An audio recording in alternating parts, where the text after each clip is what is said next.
Hi guys. Welcome back to the in between episodes of Hardback Life. I'm Cassie. Hi. I don't do the whole checkup or anything like that, tell you what I'm reading. I mean, I guess I can. I haven't in the other episodes. But this is just like little pop-ins in between our full podcast episodes. And they're just fun topics that we can't really make a whole episode out of. So before we do that though, can we just talk about it, please? How Rebecca Yarrow says she's just starting the draft of the next Fourth Wing. You're just starting? How long are we gonna have to wait, guys? I don't have it in me.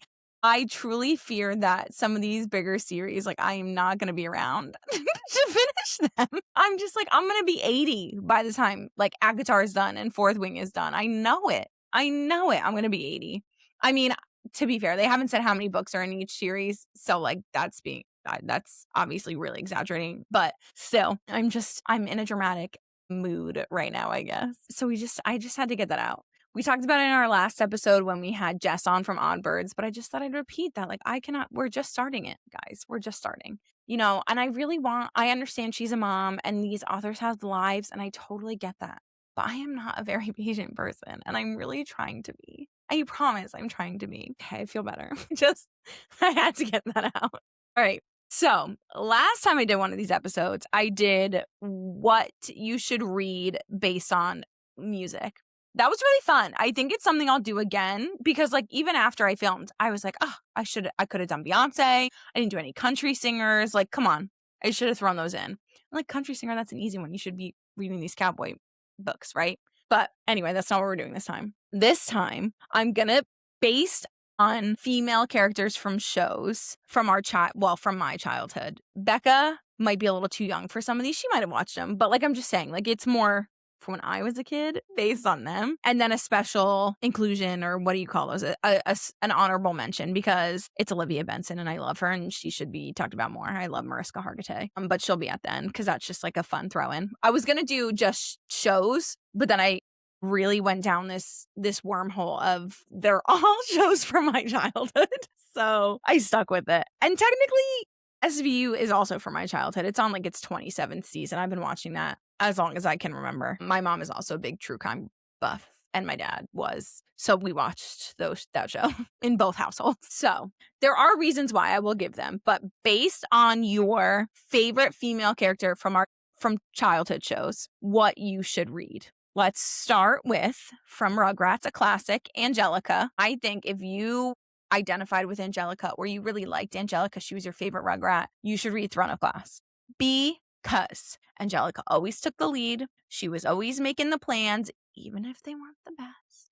I know that's also Tommy, but Angelica had her own agenda, just like Aelin has her own agenda. And she reluctantly does ask for help sometimes, just like Aelin very reluctantly asks for help sometimes. So Angelica and Aelin might be the same person. I don't know. They might be. So if you really liked Angelica in your childhood, then I really think you should read Throne of Glass.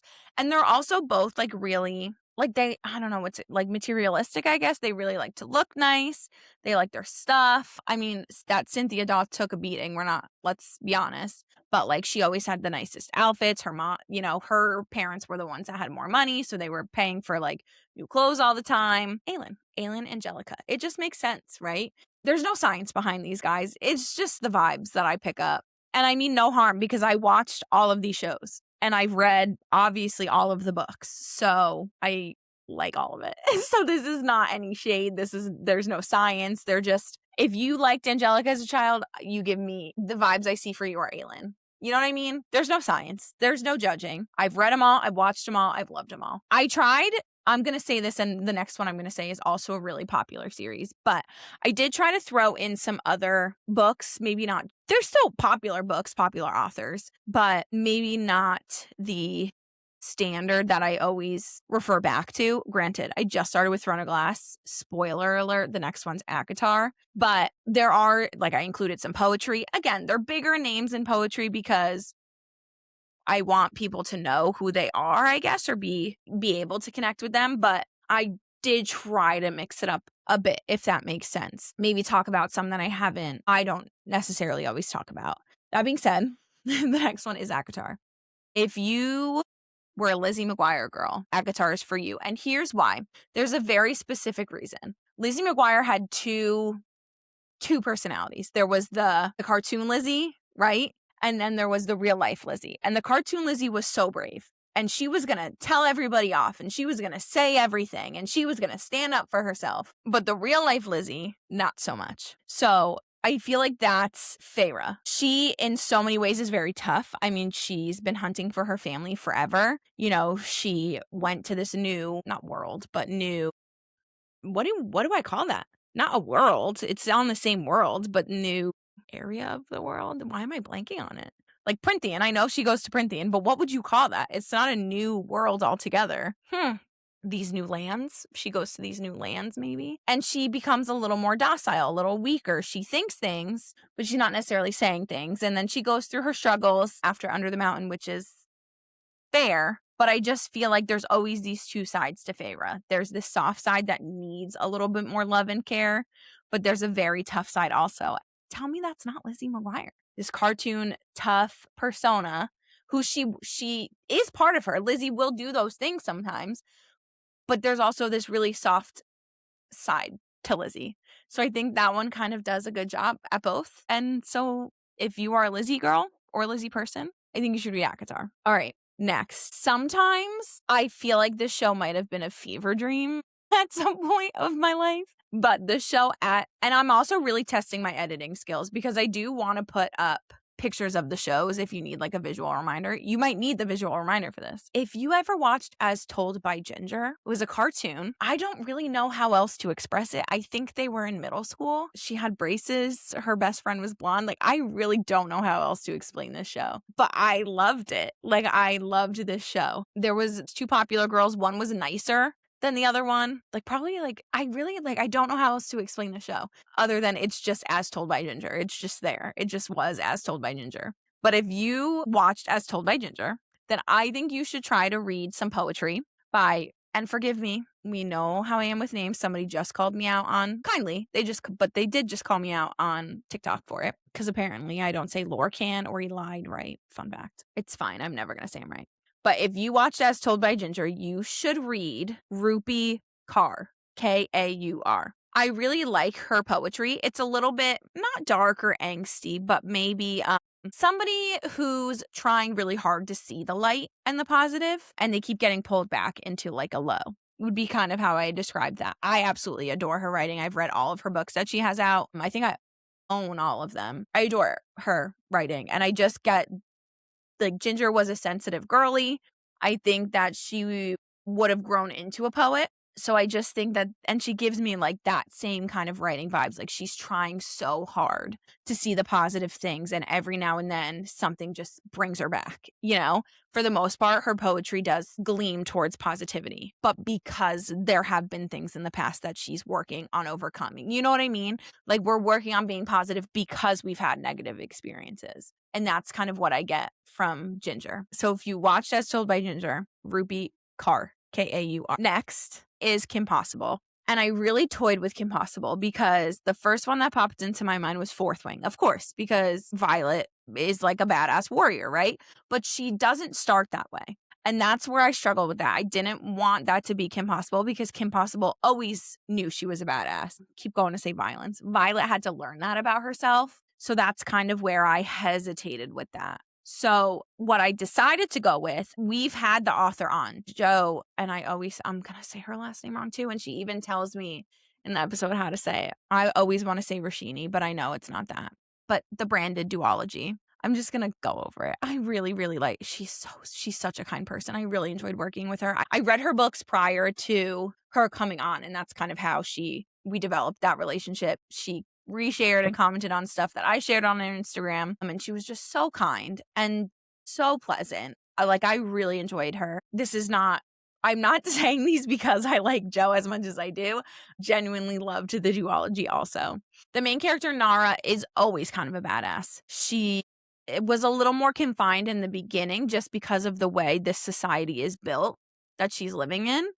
But she very quickly, after getting out, being kicked out, really, figures out that she can do a lot more than she thought she could. She was raised after her family died. I'm trying not to give a lot away, but I'm trying to explain why I picked the branded for Kim Possible. Very quickly learns that she has skills that other people don't have. And it is because she comes from a line of, or from a family where things have been passed down. Powers have been powers is a hard one. Sensitivities maybe have been passed down.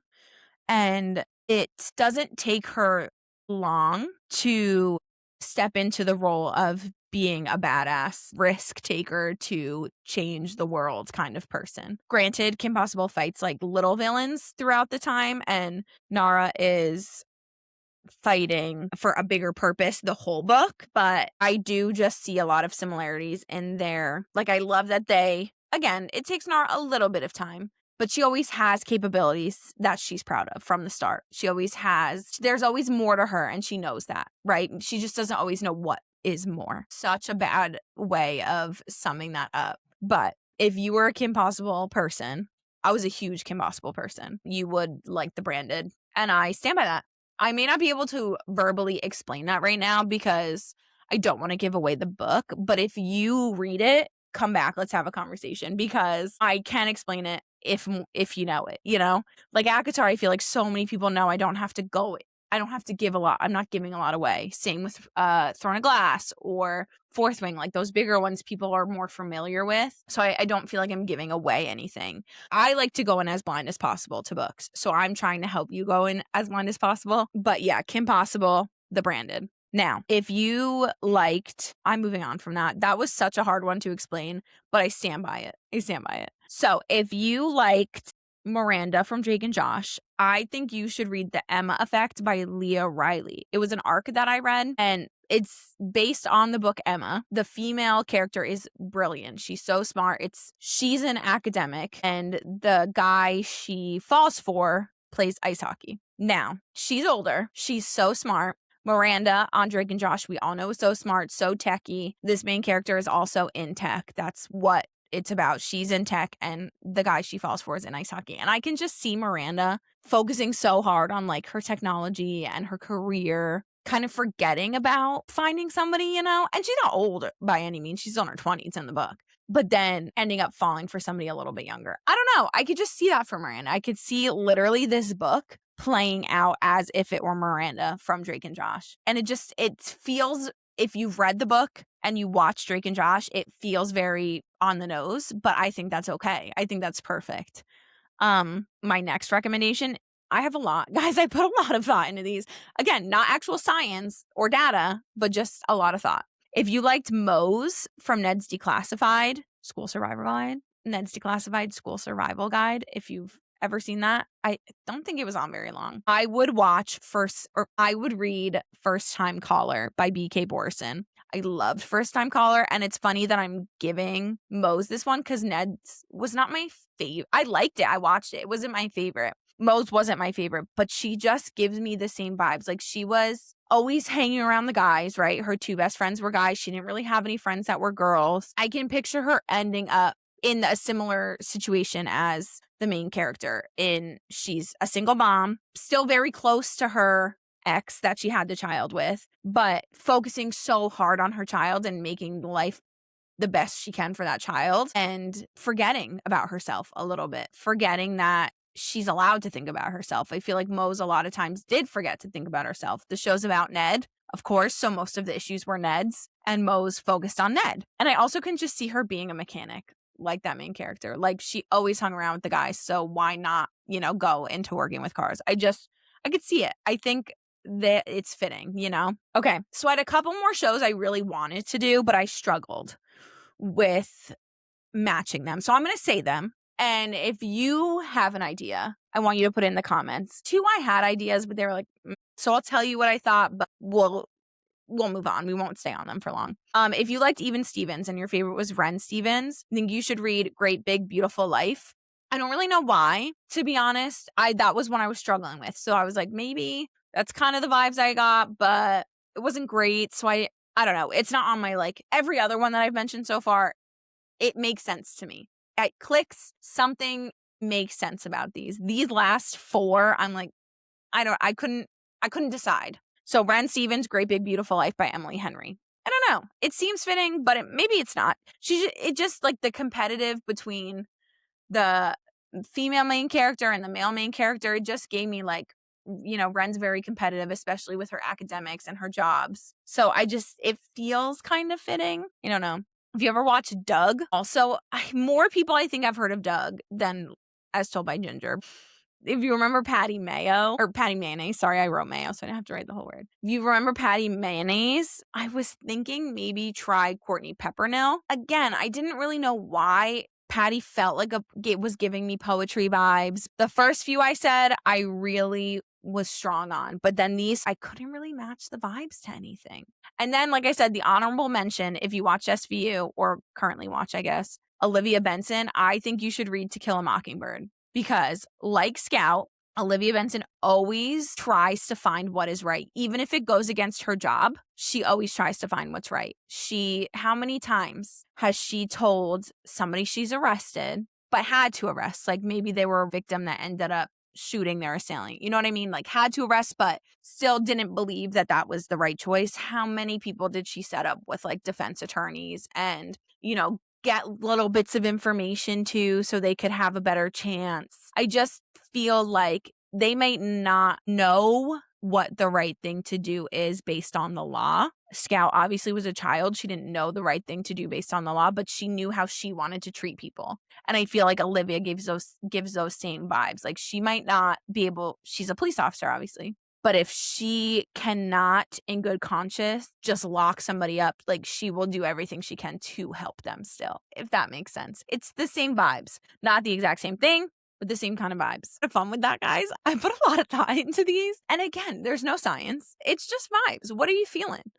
I tried to mix up with some of the books that I normally talk about, like I said. I know I still included ACOTAR, Throne of Glass, To Kill a Mockingbird's my favorite book, but I really did try to include some other options. Yeah, I hope that you enjoyed it. I really want to know what people think about this. So if you've watched this and you agree or disagree or have any other ideas, please tell me. I think these are so fun. Same with the music one. I just think it's so fun. Because it's all conjecture. It's all what you feel, So I might look at these shows and think these, while other people be like, I did not get that at all. I don't agree. So I would love to see some comments if you guys want to comment on it. And as always, I'm trying to get better about please subscribe or like or follow. I don't really know I know subscribe, right? On YouTube, it's subscribe. Comment, like it, share it. We're really trying to up the channel. So I really appreciate everybody that does watch and listen. I hope that they're fun. I hope that you're not tired of me because I know I've been doing a lot, but I enjoy it. So I hope you enjoy it. And I'll see you really soon for our next podcast episode. Thanks, guys. Bye.